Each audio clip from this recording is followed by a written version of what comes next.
Pakcik nak minta maaf pada Wan Selamos lah. Ada dua video pakcik buat dengan sebut nama dia tu. Pertama pasal cari jodoh. Kalau pasir emas Nilofa, kalau tumpat Wan Selamos. Keduanya pasal TikTok remove video pakcik.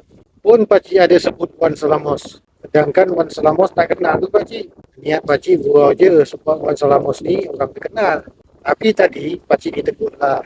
Al-Hajj ayat 18. Hendaklah setiap diri melihat apa yang telah dia sediakan untuk hari esok. Jadi niat pakcik buat video dah lari.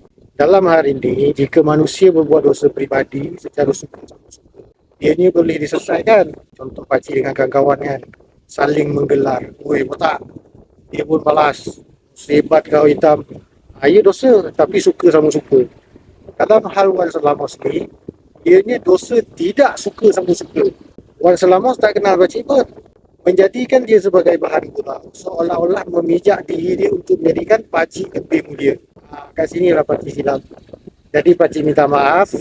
Dua video yang menyebut Wan Selamos sebelum ni pakcik padam. Video yang ini pakcik kekalkan supaya iktibar pada pakcik. Maafkan pakcik ya Wan Selamos.